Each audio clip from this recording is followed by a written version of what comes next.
Hello and welcome to another video in the series I'm making looking at the outline for the rules for All Hell Let Loose, the 6mm World War II tabletop wargaming rule set written by David Wasilewski. In this video I'm going to cover specialist unit types, so that's going to be recon troops, engineers, and I'm also going to include aircraft to demonstrate how those are used. So I've set up a very quick throwdown table, again representing Battle of the Bulge, with the Germans advancing and the Americans attempting to defend a village. So we have two units of American troops defending this village. We have one strategic counter that has not yet been revealed, and we have a engineering company with some heavy weapon support that are busy in the town, probably laying mines and various other nasty things for the Germans. And over here we have the advancing German forces. They've got three strategic counters, and what we're just going to do is just kind of play through. So involved in this game are going to be recon troops, engineers and aircraft. So first things first, we'll do dice out of the bag, and the first dice out is German. So what I'm going to do is I'm going to advance this strategic counter here, and we're going to push forward and see where we get to. All right, and as soon as I kind of move to here, I get to within 12 inches of this American unit, and therefore the American formation. So therefore this American formation has to deploy. Now the American formation cannot deploy any further forward than this marker here, and it's got to be within 6 inches of it, and it can't go any further forward unless it's got the recon keyword. And in the case of this American formation, we've got some M10, so we'll just place those out. I've got a couple of Shermans, so I'm going to put those further back, just to hold those in reserve. But we have some Stuart Recon tanks, and so I get to place those up to 6 inches further forward than the marker, and so I'm going to do exactly that. Now that means I have now deployed my formation, the American formation, and so what's going to happen now is the Germans, because they moved their strategic marker forward, they now have to deploy. Well, the Germans moved a dummy counter, so that doesn't have to do anything, but because my recon troops are now within 12 inches of these two markers here, these two formations are forced to deploy. This is going to turn out to be a pretty bad turn for the Germans.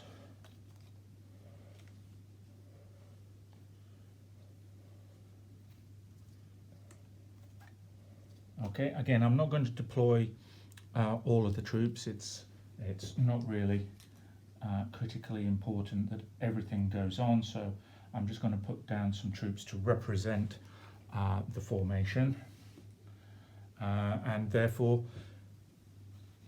you can see roughly how recon troops operate in strategic mode, and how they can be used to uncover and discover enemy formations that the other player might think he's managed to successfully hide.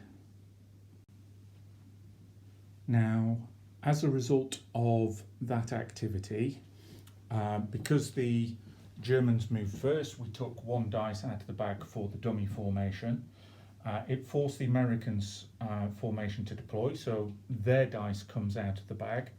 And because my Recon here forced these two German formations to deploy, their dice comes out of the bag, which leaves only one dice left, which is for the American formation over here, the engineers.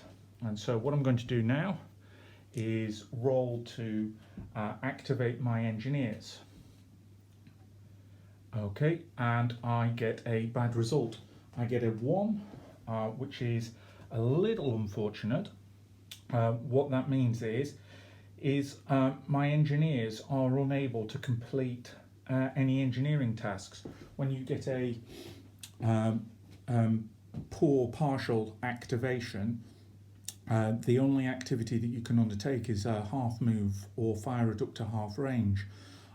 So unfortunately, that formation's not actually able to do anything this turn, which is a real shame because the engineers really wanted to start putting some mines on those bridges and on that roadway. But never mind. What we can do though is using the forward observer over here, what we can do is we can place down a target marker for the aircraft that the Americans have available to them. And so I'm going to place my target marker down right there. Now, at some point, according to the scenario rules, and this will vary in every game, aircraft may be made available to one or both sides. In this particular instance, the Americans have one round on which they can call upon the aircraft. And that concludes our first turn. Everybody got to act really quick because of the way the deployments kind of worked. And now we go to dice out of the bag and we'll see what happens. So the Americans are going to get 3 dice in the bag this time, 1 for each of the 2 on-table formations and another one for their aircraft. The Germans, having only 2 formations, are getting 2 dice in the bag. So at the start of the turn that the aircraft are eligible to arrive, the attacking formation is placed on the table at a table edge, and effectively a straight line is kind of drawn between here and the target point. So what we're going to do now is draw the dice to see who comes out first, and luckily for the Germans, it is a German dice that comes out. The Germans managed to successfully activate. They're going to get a single activation. So the key thing for us to bear in mind here, and the thing that we're interested in, is the Germans have an anti-aircraft unit attached into this formation, and so it is going to go into ambush.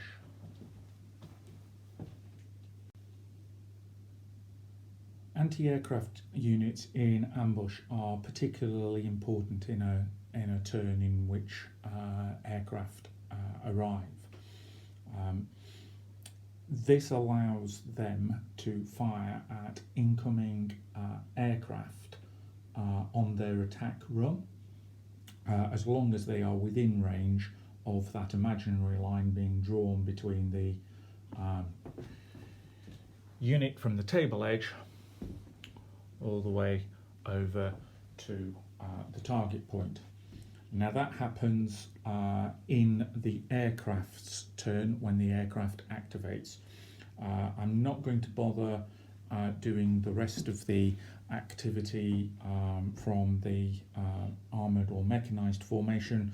That's not really kind of important. What we're here to do is understand how some specialist units operate. So we will just move the Germans forward. I'm going to remove one of these, just assume that's kind of what happened, and we will now get to pull the next dice out of the bag. So the Americans have got the next dice out of the bag, and they're going to choose to activate their aircraft. So I'm going to roll for activation, and oh, the Americans are lucky, they get a double activation. Now, aircraft can only ever be issued with one order, and that's assault. Effectively, we use the assault mechanism to represent aircraft in a ground attack role. So what I'm going to do now is move this aircraft forward to the target point, and the aircraft will then start its assault run for its first set of attacks. So I have to declare the assaults, and I can assault up to 3 targets within 4 inches of my marker. So very simply, I'm going to target this one, and this one. So I have now declared my assaults, and I am locked in. The German player, because they have an anti-aircraft unit in ambush, may now fire at the American aircraft. Now, anti-aircraft fire is treated like indirect fire, so there's a penalty to the roll, and I roll a 1. Bad news, the anti-aircraft has failed to hit the Americans. If the attack hits, again, it's treated like indirect fire. It can't destroy the aircraft, but what it does is it applies a disorder, and that disorder has 2 effects on the aircraft. It decreases the number of attacks the aircraft can make by 1 per each disorder, and obviously it imposes a penalty in the assault phase.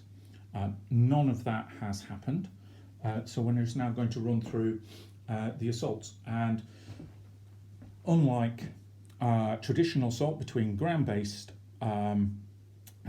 units, the German units, unless they have an anti-aircraft tag, keyword, they don't get to fight back. So essentially, my aircraft here is just going to make 3 assault rolls to see if I can damage or destroy these German tanks. So as per the usual rules, we just add modifiers, and we're looking for 6 or higher in the combat, in the assault roll. So the modifiers affecting this combat are the American aircraft is regular, so it gets a +1. It's not disordered, and the aircraft is not attacking anybody in cover, and so the Americans are getting 3 rolls at +1. Okay, pretty disappointing rolls there from the Americans, but essentially their air attack has resulted in 2 units being disordered,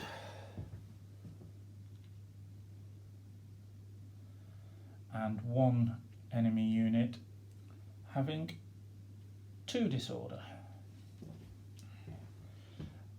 And that concludes the American formation's first action. Remember, it double activated, so now it gets to do it again. So now I'm going to choose to attack this formation, sorry, this unit, and I will attack the anti-aircraft, which is no longer in ambush because it's triggered. So we'll do that. So again, the procedure is exactly the same, except here I'm at +1, so we roll, that's a 6, it's destroyed. I'm going to attack the next one. It's a 5, plus 1 is 6, so again it is destroyed. And then here I'm going to come and attack the anti-aircraft, but because it's got the anti-aircraft keyword and because it's not disordered, the anti-aircraft goes first. And so again, if it's we'll treat this as a regular formation. It's very simple. It's got a +1. There are no other modifiers that are applicable, and so in this circumstance, it's got a 4, which places a disorder on the American aircraft, and as a result of placing that disorder, it reduces the American attacks by 1, and we always apply the result of an undisordered defender first. The American aircraft picks up a disorder, loses an attack, and therefore has to fly off. And that completes the American turn. Right, we'll now pull the next dice out of the bag to see which formation gets to go next. And in this case, again, it's Americans. So what I'm going to do is I'm going to do the armoured formation.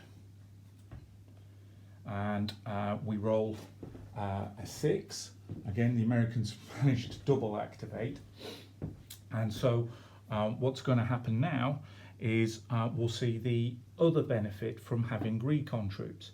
So whilst you have recon troops within half range of the enemy, so that is within half the range of the recon unit's armament, it grants a +1 to attacks by units within its formation, considering that it's essentially spotting, picking out targets and reporting fall of shot. And so what I'm going to do now is just open up with my 2 M10s. I think they're going to be at medium range. Well, I got a double activation, so what we're going to do is I'm going to do sustained fire, which gives me a +1. I can't fire twice, and I'm not going to put them in ambush. What I'm going to do is just give them sustained fire. So +1 for the sustained fire, +1 because my recon unit is close. So I'm hitting these targets here at on a 2, 3, or 4, 5, or 6 because of the +2 bonus I've got.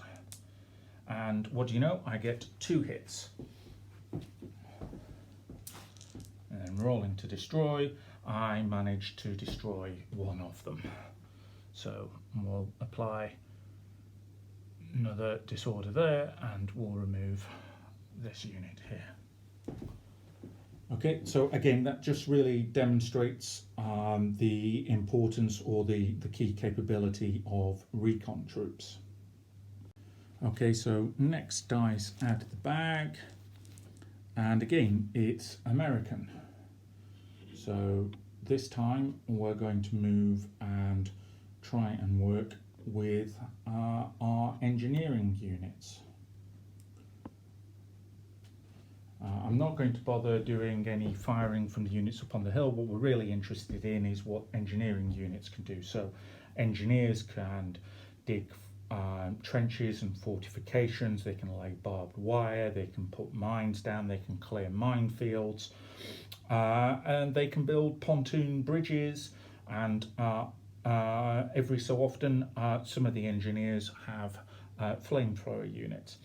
What we're going to do here is just to kind of have a look at kind of mine laying, and the process is very similar for this as for various other engineering tasks. So I'm going to roll to activate, and we get a single activation. So finally the engineers have agreed to do some work, and what that allows them to do now is for each order or each action, they can undertake the same orders as everybody else, rally, move, fire, or they can undertake an engineering action. And in this case, what I'm going to do is I'm going to mine, lay mines. So for each order, and I only got one this time, I can place a mine counter down. And so what I'm going to do is mine my bridges and mine the main road. Now, if you want it hidden, that can take longer. If you're putting a pontoon section down, you require an order to anchor it to a bank, you require an order to anchor it to another pontoon section, and so on and so forth. So building a longer bridge can take some time. Again, if you double activate, you can give engineers 2 engineering orders in the same turn, so they can have a particularly successful turn in terms of doing what you want. They're also critically important for actually clearing mines or finding a way through a route through a minefield. So whereas a minefield will pretty much stop everybody else as soon as they encounter it and really slow their movement, I think it's just down to 1 inch, then the engineers are able to clear a mine using engineering orders, or they're actually able to move 3 inches through a minefield and essentially allow follow-up units to kind of move in their footsteps and find a route through a minefield. So there is a kind of varied role for the engineers in the game. Again, I'm not going to go into real detail around it. It's really all based on order. So just bear in mind, every time you issue an engineering order, you get to complete 1 engineering action, and all of these tasks are set by the number of engineering actions that are required within either the scenario or within the confines of the space that you're trying to work in. And that really kind of concludes my video today on the 3 types of troops: aircraft, reconnaissance, and engineers. Hopefully you've enjoyed it. Let me know what you think in the comments below. Subscribe to the channel and keep those dice rolling. Thank you very much.